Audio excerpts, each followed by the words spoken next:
Dr. Careathers is going to be calling on them for debate.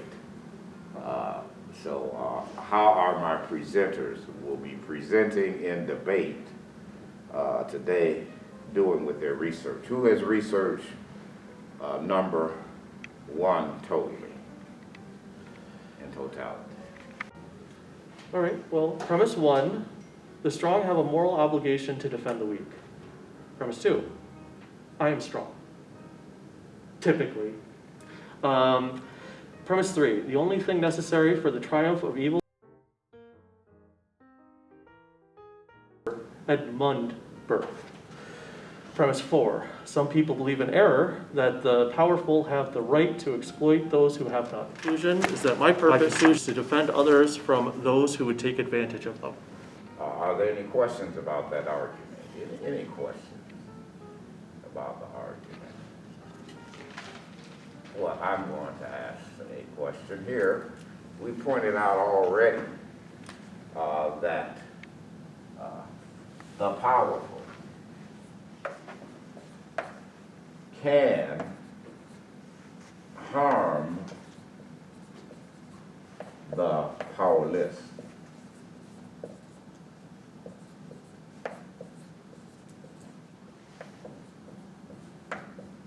Often harm the powerless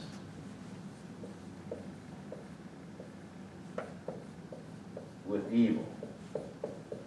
Evil. See, I spelled the word evil. Invert evil, turn it around, and what do I have? Okay. I hear you say, therefore,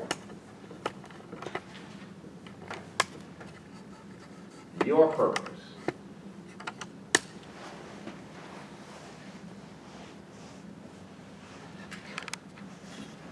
is to help the powerless. That's probably a better way of putting it, No, it's not a better way. It's what you said. You use evil in your Quote. quote. Correct. Can you give me that quote again? Can you give us that quote again? The triumph of evil is for good men to do nothing. Where did your source come from? Edmund Burke. Edmund Burke is my dad. Edmund Burke, founding He's one of our father. founding father of our nation, of the country. Resolve. Most men are good. Let's say most humans are good. I'm pretty good. How do you know what I'm doing something? The difference between action and inaction. So as long as the good man is taking action that counters the efforts of evil, then they are doing something. What is your philosophy regarding evil? That's a good question. That goes to morality and ethics. I personally believe, I see myself as a moralist. I believe that those who would harm others for personal benefit are conducting acts of evil, whereas those who would give of themselves for the benefit of others are conducting acts of good. That the powerful can harm the powerless. The powerful often harms the powerless with evil, which is quite the opposite of living. Therefore, your purpose is to help the powerless. It appears to me that the powerful need help. What's more important, the powerless or the powerful? It's an To help. To help. The powerful are able to protect themselves. Now, therefore, they do not need that particular form of help. But there is a question to be asked about whether they should be they should be enlightened as to the nature of their actions. Taught empathy, perhaps. You know, in debate, you never agree with your opponent. Okay. That's a rule. But I must agree with you now, because we're talking about the powerful and the powerless. This is an analogy. I'm going to draw this analogy. This is a Morehouse analogy, Morehouse College. Just think back to Morehouse College. I'm being taught by Dr. Roswell Jackson, who was in the same class as M.L. King, and he presents this some 50 years ago. It is a picture of the powerful and the powerless. Because here the question is, who needs the most help? The powerful or the powerless? You clearly pointed out that the powerful who utilizes evil to harm the powerless sometimes is definitely weigh the scales, weigh the scales, weigh the scales. So the powerful needs help. And so this is the dedicated to Dr. Roswell Jackson. He says, oh, there was a Morehouse man who was fishing in his boat. Very powerful person. And then there were two peasants on the side of the bay, fishing off the bay. Well, in his arrogant attitude, he makes this particular statement to himself. Look at me, I'm a Morehouse man, and I'm a professor, and I have affluence.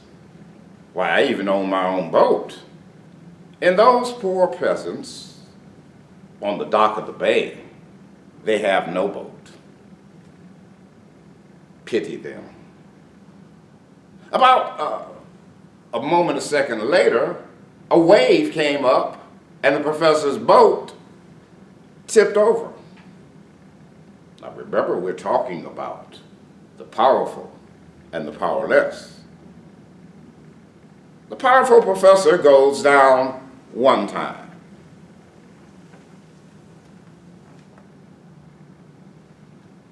He says, I need some assistance. And he comes up to the dock of the bay. Assistance. The powerless men were not very intelligent. They looked at one another. They said, what does assistance mean? He goes down the second time. He comes up. He states, assistance, please.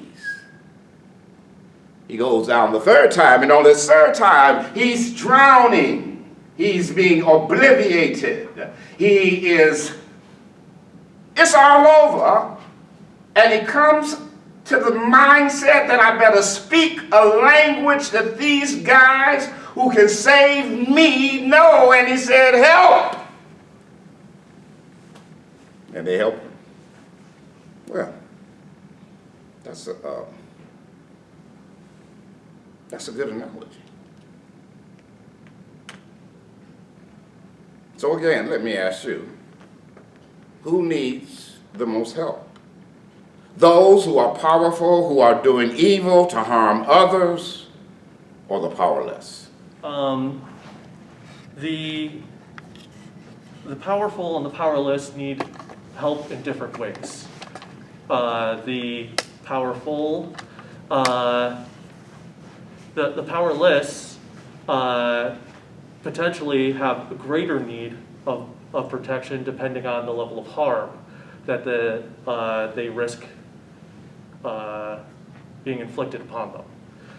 Whereas the powerful need a different form of help. They are generally protected through their power. What they need is to be taught empathy to not do harm to those who are unable to defend themselves.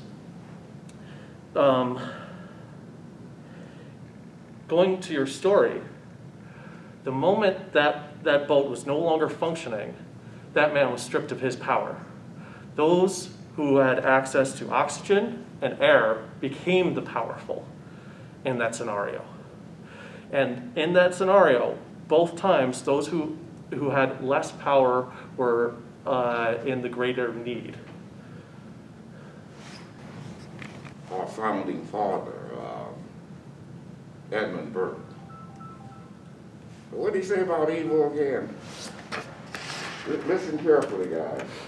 And this is a powerful, powerful quote. What did he say about evil again? The only thing necessary for the triumph of evil is for good men to do nothing. We have Mr. Xavier. Looks like he's not doing very much right now. Are you doing anything, Mr. Xavier? Nope, just listening. Mr. Xavier is about to graduate.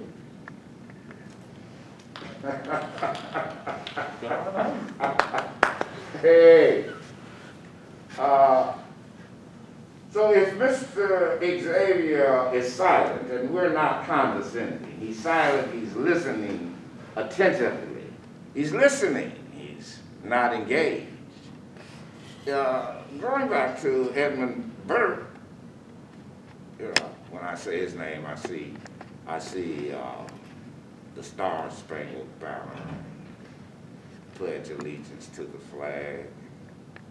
Oh yeah, but he was a man of prayer. They did take out prayer, but anyway. So I'm really looking at Mr. Alexander as an equivalent of Mr. Burke. He was silent.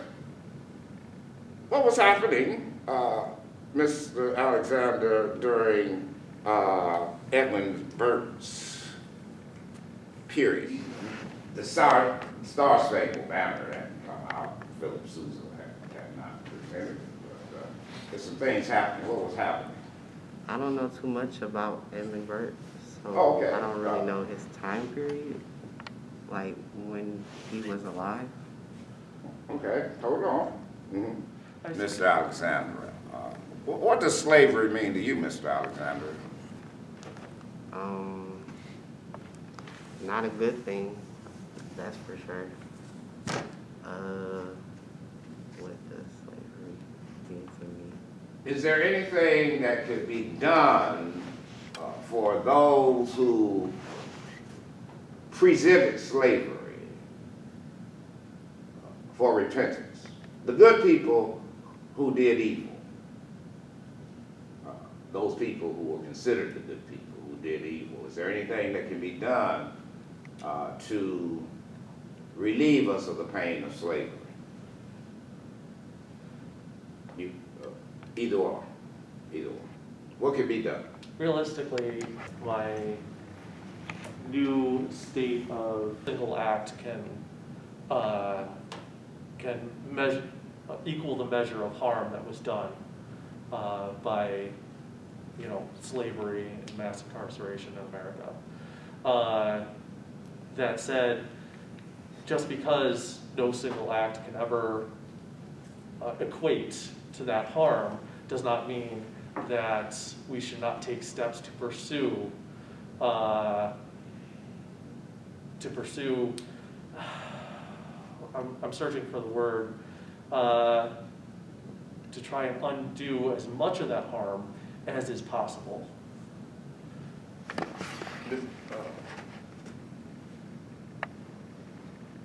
So you see, I'm getting to your purpose of driving home. Mr. Allen, you see your purpose is to educate those who are the powerful. You see, because you said that you're going to go to law school. Correct. You're getting ready to take the LSAT. The main reason, everyone, that Mr. Allen is in here is because somewhere somebody told him that I knew how to write those syllogisms and present arguments. And he's here so that when he takes the LSAT, he's going to score high, because if you know how to write syllogistically on any essay, you will score high. But I think his purpose goes beyond going to law school. I think he's voicing his purpose. So what do you think, Mr. Alexander? Is Mr. Allen voicing his purpose? I think he is. Thank you very much. Is his purpose similar to yours? Is there a comparison? A little bit, because my purpose is to help others. So, yeah. Yes. Say it again so our class can hear. They're going to give you a round of applause. What is your purpose, sir? My purpose is to help others. Oh, thank you. Thank you. And what is your projection after you graduate? What regarding your purpose? Where is destiny for you? I want to be a physician's assistant after I get my bachelor's. And he is applying at Eastern and all of these wonderful colleges and universities to become a physician assistant. Wow. So you don't have to be, Mr. Allen, you don't have to be a politician. Remember in your mission statement you told me to assist the powerful. Can anyone in this wonderful audience, do you have to be, is it better to be a politician or a physician's assistant? That's a little bit of an apples and oranges comparison, just because both have great capacity to do good in the world and help others, but they do so in very different ways. Let's just, for a moment, reflect, take a few moments, and reflect on your mission statement. Everyone, meet Mr. Moe. This is a classmate.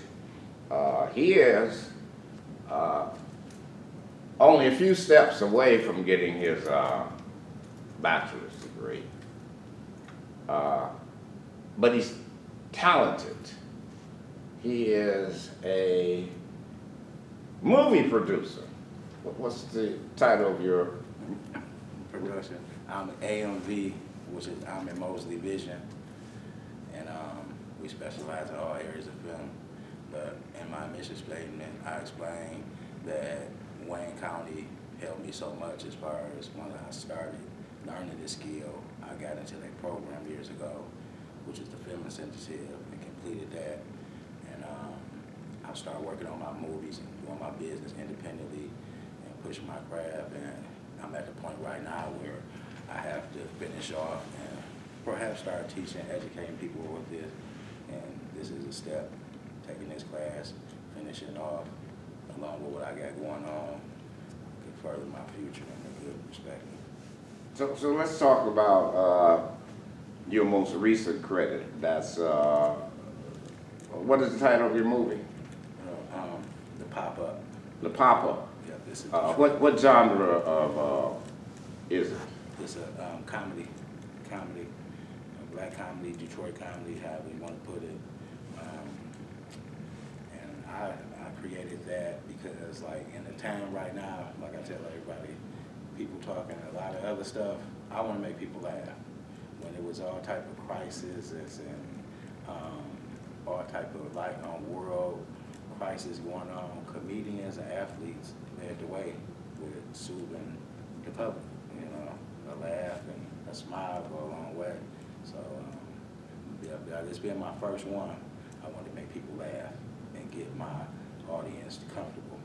Then I could tell stories and dramatic stories along the way. But this one really, personally, I wanted to just put that type of energy out there. Does comedy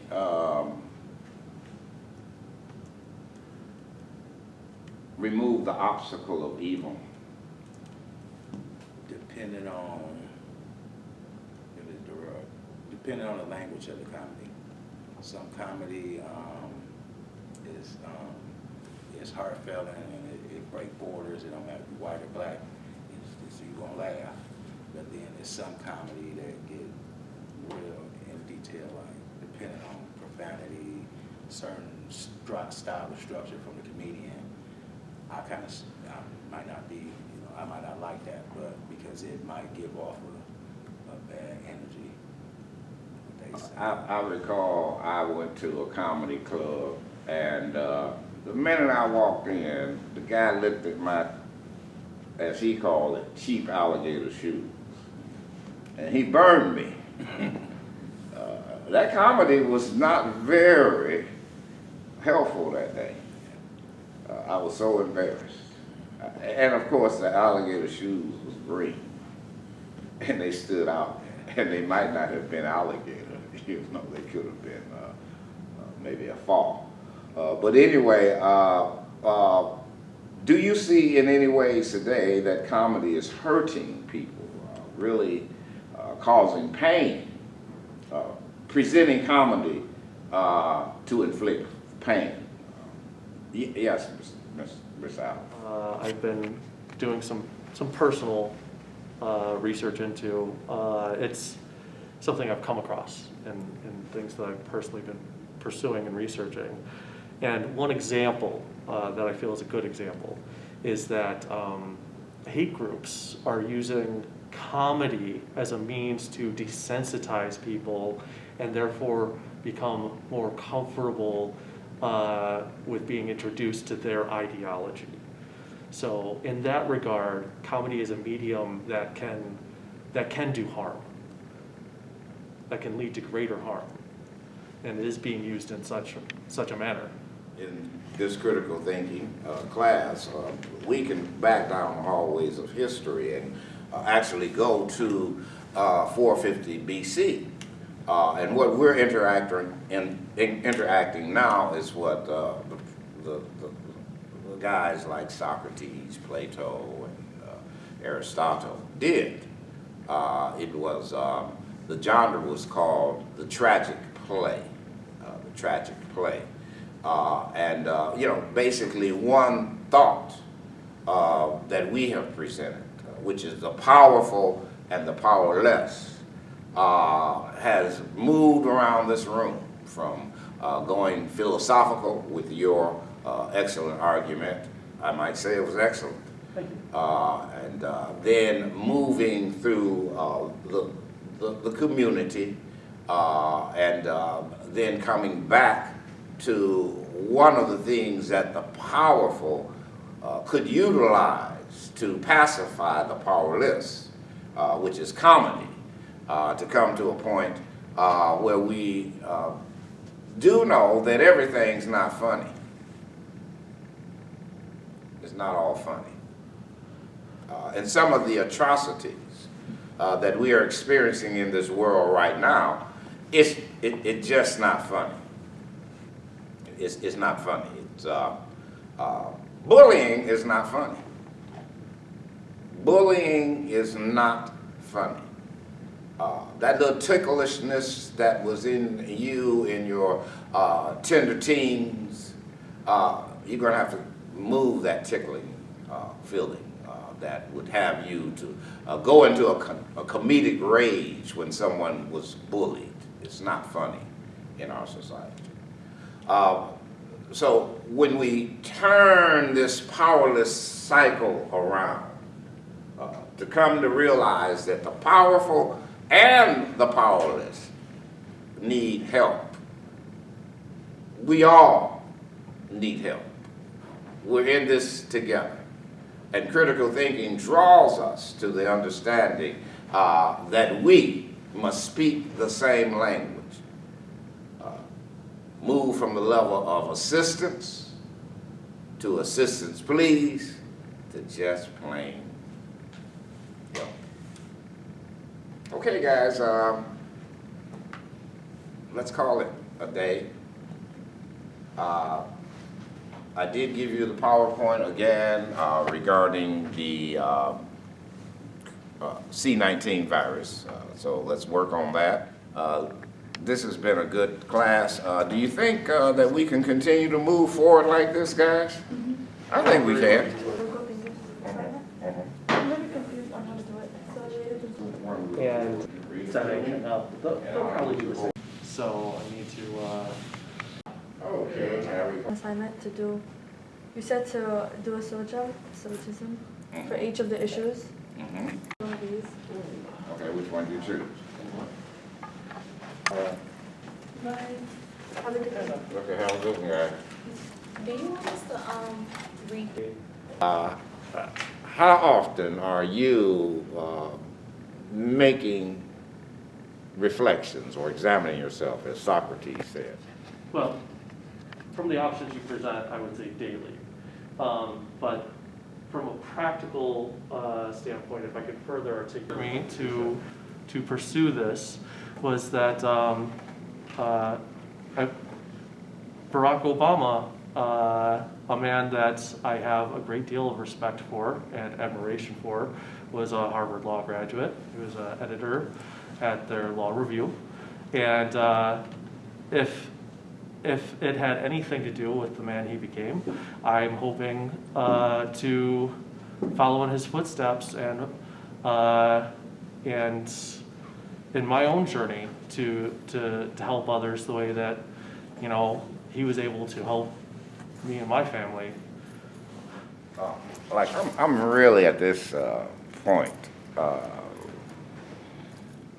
How is critical thinking going to assist you with the LSAT, law school admissions I test? think it's the most important skill for the LSAT because it's about interpreting the arguments to have a clear understanding of what is being debated.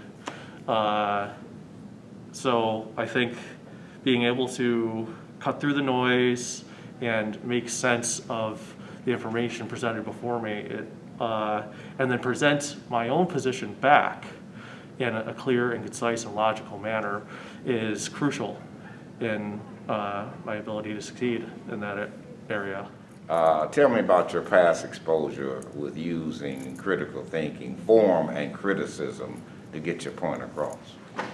You know, Great section on form and criticism in our 201 intro to form. absolutely. Absolutely, one of the best. I had a great experience in taking that course. Otherwise, my interest has been largely in formal study. I have read books on Greek philosophers. I have had limited, but I would say impactful exposure to Eastern philosophies,